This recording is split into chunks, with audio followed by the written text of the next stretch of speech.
欢迎来到热点新闻频道，请订阅并关注以获取最新资讯。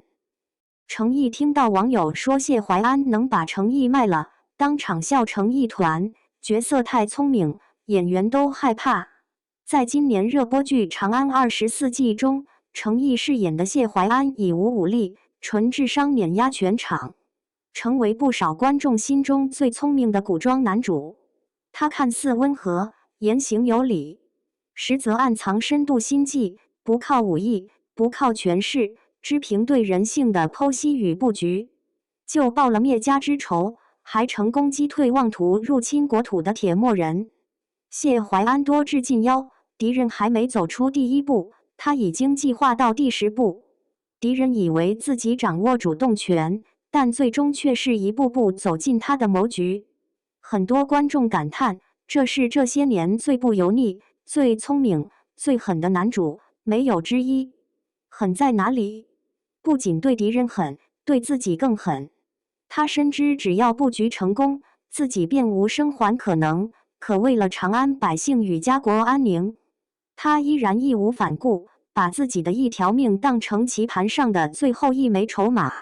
这样的谢怀安，好像天生就是为了燃尽自己、照亮众人而存在的角色。然而，戏外的程毅与谢怀安的气质形成鲜明反差。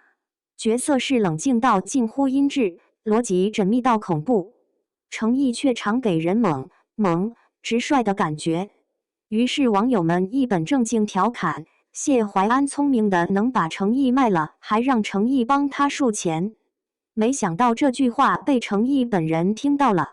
一开始，他非常认真的反驳，不可能卖，因为谢怀安是我演的。这答案乍听还有点道理，但下一秒他好像意识到角色与本人智商差距可能真有点大。脑海里想象了一下自己被谢怀安卖了的画面，顿时情绪崩溃大笑，整个人笑到停不下来，主持人都愣住了。现场录制画面堪称名场面，程毅先是用手捂着嘴憋笑，结果3秒钟都没撑住，就整个人扑到旁边沙发上笑出画面。粉丝形容他那叫鹅叫式爆笑，完全停不下来。观众看完的反应也很统一，果然角色太强，演员自己都怕。更有趣的是，网友回想剧中谢怀安失控大笑的那场戏，别人笑都是哈哈哈哈，程毅作为谢怀安的笑声却是阴恻恻的结，比反派还像反派，气场太足。那种笑声让人鸡皮疙瘩瞬间立起，仿佛下一秒就要送你上路。于是有人评论，看程毅的鹅叫式爆笑，让我想起谢怀安那笑声，真的有点怕。想钻进谢怀安怀里看，但又怕他一刀捅了我。结果程毅看到这条评论也不按套路走，他一本正经回应：你都害怕了还看他？你不怕他真捅你啊？粉丝爆笑，程毅本人看起来比谁都怕谢怀安。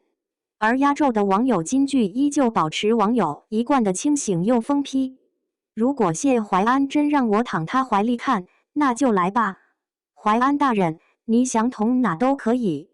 从角色到演员，从狠厉到爆笑，从烧脑到放飞，程毅与谢怀安的巨大反差，让观众不仅爱上了角色，更对程毅本人有了新的喜感认知。一个人能把智商天花板角色演得让自己害怕，能把冷静狠角演得让网友甘愿挨刀，这不就是演员最大的魅力吗？怀安狠，程毅萌，这对反差搭配，我们还想看很久。